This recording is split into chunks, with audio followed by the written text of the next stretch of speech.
Hi, David Odell here with Odell Complete Concrete. Here's the first look at this job before we've done anything. We're going to be removing that driveway, and you can see all the cracks that they've tried to repair in it. You can see the brick.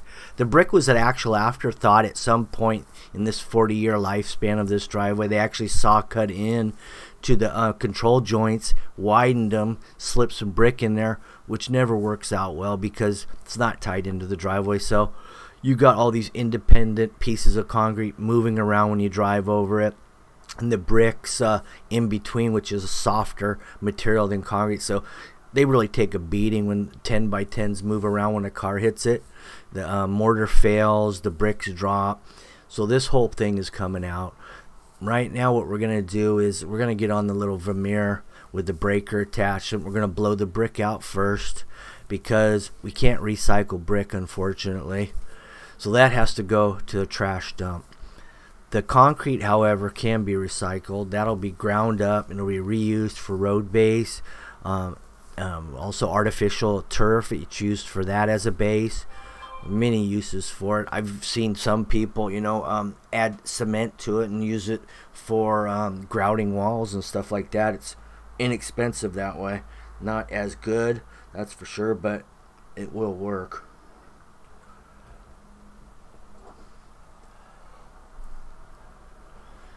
Well, anyway, they had those bricks sitting on a thin mortar bed. Now, when you really want to plan on doing brick, you got to do it from the beginning, and it has to be, you have to have a shelf poured in monolithically with the driveway itself, and then you set your bricks on top of that. Then you have one piece that doesn't fail. So the bricks popped off that mortar bed. They used a big rock aggregate mix in here, no wire, no rebar. It did pretty good for 40 years. This is Southern California. We don't get any freeze or very little rain. However, it did rain on this job. Actually, during this demo, you'll notice it does start to rain. But with the tracks, we didn't have any problem going in and out of the dirt. I mean, if it was a wheel loader, we probably would have been spinning our wheels in the mud. But we still were able to do this job in 2 days, completed, jointed, and the whole works. We're going to wet joint this, actually. Wet cut it with a joiner while the concrete's still wet. And we're going to use a different type of joiner. Because my brother's on this job, and he's got the Arizona joiner. I don't know if anyone's heard of that, but I guess it's real popular in Arizona. And maybe that's where it originated. It's a really wide joiner and it has big radiuses on it, so it's not something that you want to roller skate over or try to skateboard over, although it's great for crack control. So the concrete's really thick, as you can see, and when you use that 3/4 rock like they did here, it's really good for it's a little bit better than your pea gravel because it's more crack resistant. That's why a lot of times when I use pea gravel, I'll add fiber mesh. I'll also add rebar to kind of make up the difference between the big rock and the pea.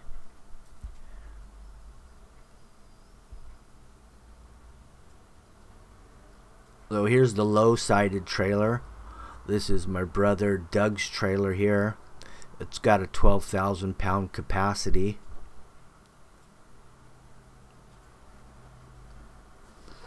The nice thing about that veneer, which it really doesn't say in the specs, but the heavier the guy in the back, the more you can lift without flipping forward.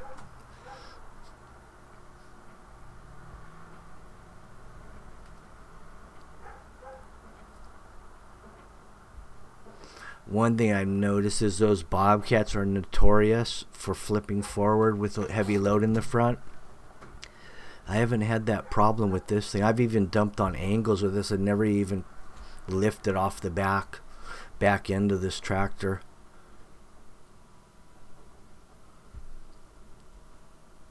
Here's your high-sided trailer. This is my son's trailer, and it's got a 5,000 pound, no, 10,000 pound capacity.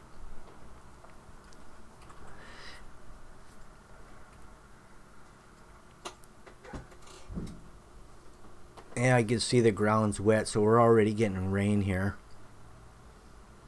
Not enough to shut us down. So we're going to work right through this, and we're going to say that the rain's going to make this really just right, the sub base for compaction. So I just kind of wheel rolled it with the tracks while it was raining. Made it nice and tight. Plus it's undisturbed for the most part for the last 50 years. So that means it's going to be pretty much as hard as it's going to get.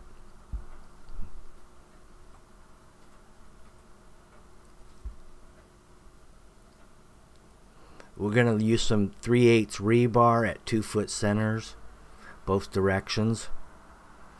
We'll use the twisty ties because everybody can use them fairly efficiently and learn them very quickly too.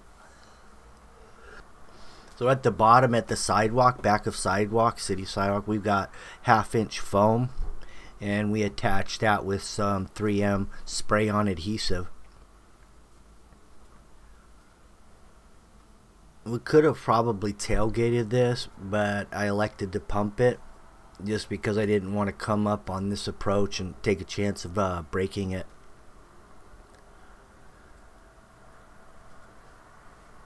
And there's the sewer clean out.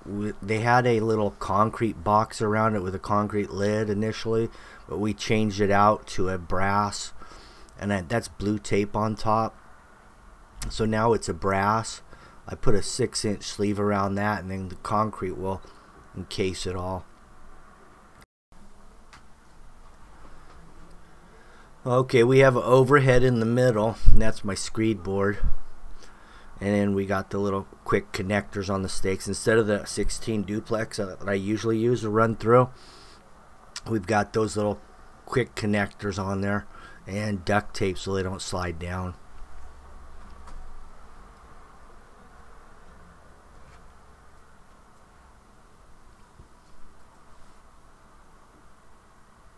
Now the rebar here, we're just pulling it up as we go, and the nice thing about this number 3 rebar, once you give it a good yank up and put a little bend in it, it holds itself up. See how that works? Real nice.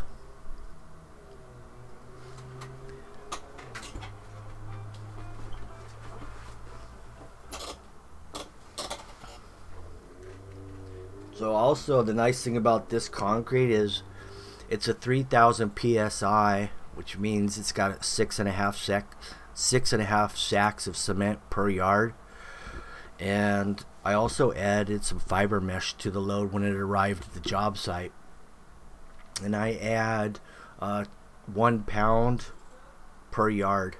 You can add up to 3 pounds per yard, but one yard per pound seems to do a good job, especially when you're doing a broom finish. If you go over 1 pound, you're going to really see them a lot. So 1 pound seems to be about right for a broom finish without dragging the broom and balling it up.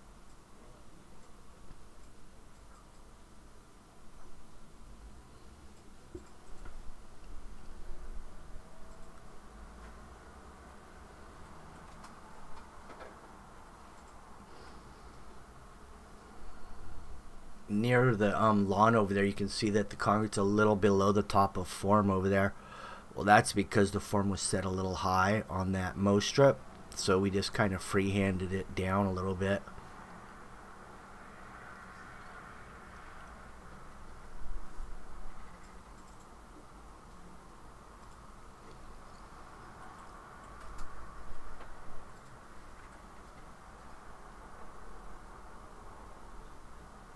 Yeah, I've tore out a job that I did myself probably about 3 years ago for a customer because they wanted to open it up for a planter bed, and it was nice to be able to tear that out because I was able to see exactly where the rebar was when I did the removal. Even though I didn't use any dobies on that one either, the rebar was like in a perfect position all the way through, and every bit of it was hard to get out because the rebar was in the concrete. It didn't. In other words, it doesn't sink in concrete. It's just too dense.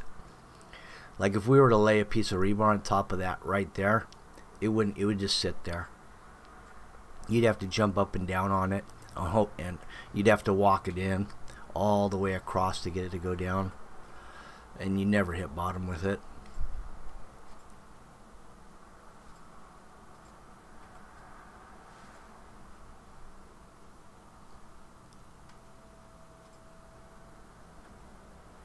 So we were able to make this with one load, and it was really close because right at the end we ran out of concrete. There was no concrete coming out of the truck at the end here. All we had was what was left in the hopper itself.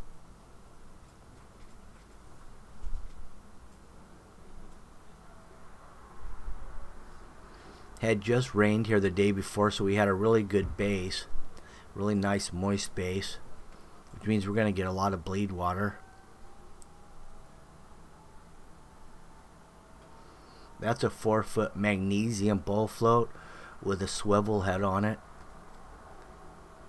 The swivel head allows you to be able to go out further without having any problems bringing it back, because you can twist it and adjust the angle of the float itself.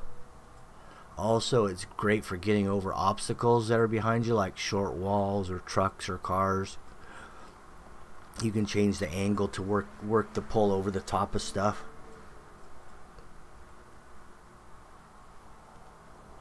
Or below stuff for that matter, like overhead wires or something. Now we're going to run 2 joints in this while the concrete's wet. We're going to use that Arizona joiner. We're going to run 2 each way. So the squares, and because we're on an angle, the street's on an angle and the driveway is narrower at one side than the other, the bottom square here where we're looking at right now is going to be a little bit larger square than the rest, but they're going to be average about 8.5 by 8.5, which is technically the size you want with pea gravel according to the book. But that's not considering reinforcement either. I mean, if it was pea gravel, we're recommending 8-foot squares by the book, but that doesn't take into consideration rebar, fiber mesh. So when you start doing those things and bumping it up here and there, you can stretch them out. Now if you're going with a 3/4 rock, you can get away with 10 by 10s with no steel. And then if you start adding steel, you can start getting into the 12 by 12s and stuff like that. This particular concrete provider that I used here was Associated Ready Mix, and the nice thing about them is they're in the same city as this job, so you get a good fresh load every time when you find a place that's close to where you're working. In other words, they're not sitting on a freeway in a traffic jam and the concrete load's getting hot. They get to the job site within 10 minutes of the batch plant. You know it's good to go.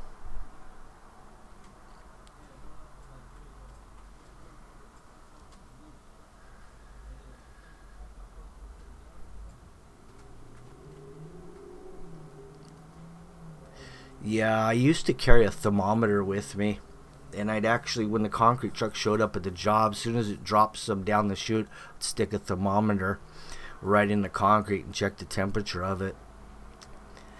But I'm not too concerned about it, the temperature, when the batch plant's this close.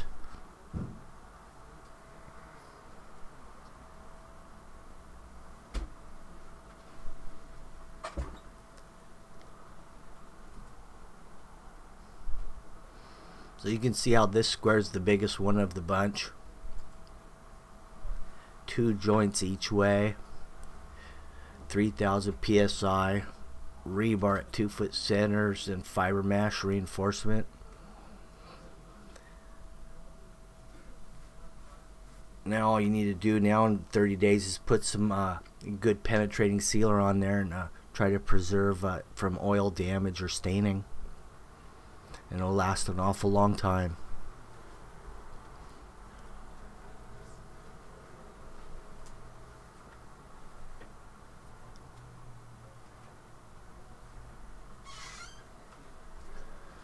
That Arizona joiner there is a little bit heavier than the normal joiner that I typically use, which is great, especially if you're running the big 3/4 rock. It'll knock those rocks out of the way in a hurry.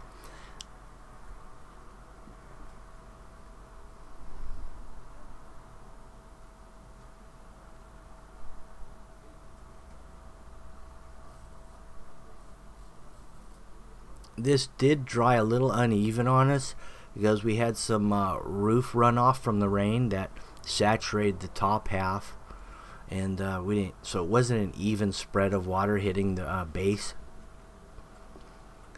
So we had to work these squares individually and broom it where we can. I was gonna break out a new broom I got from the concrete world. That one of the manufacturers gave me a broom, and it's a dual broom with a 100-foot rope on it, and I was gonna drag it all the way across this in one pull, but it just wasn't drying even enough to be able to pull that off. So we had to break out the 2-poler and broom it as we go. That was the only way.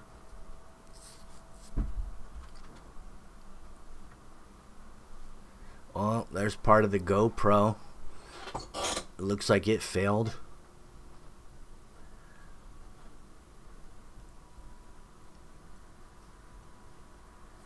Right on the edge here, we put a little broom on it about 2 feet in. It was a little rough, so I believe we retroweled it. This particular broom is just a 50% nylon and 50% horsehair. So it's really forgiving. You can really work some magic with that.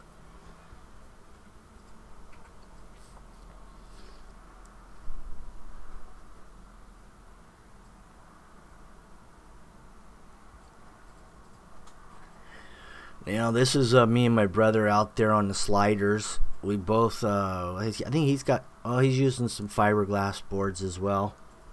We both have fiberglass sliders. I mean, this, if you had some steel sliders on there, you'd probably end up at the bottom of the hill before you could get a trowel on it, but you stick your foot down if you want to stop from sliding.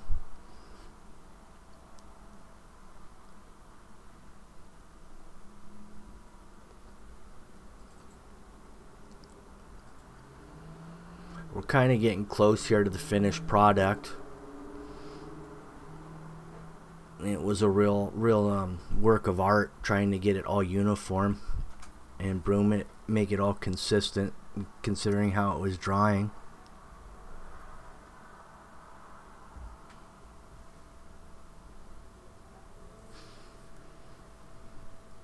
Now all we have to do here is we'll drop those doors down and dry wipe them with a rag, and a couple of those splatters from the concrete pour will just rub right off.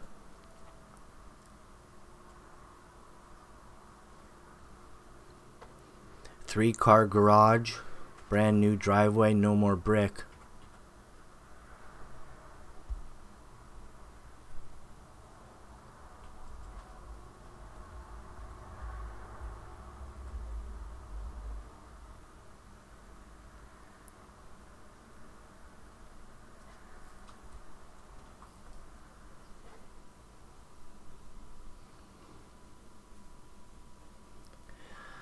Make sure you put the caution tape up and the cones, because you don't want someone making a U-turn right at your house. Also, we're right by a school, so we're going to get probably a lot of kids walking down this street when they get out of school today. But it should be hard enough where they'd really have to find a tool to damage it at that point. Since we poured at 7 a.m., we're wrapping it up about 12:30. School gets out probably about 2:30, so it's going to be really hard to make a mark in it at that point.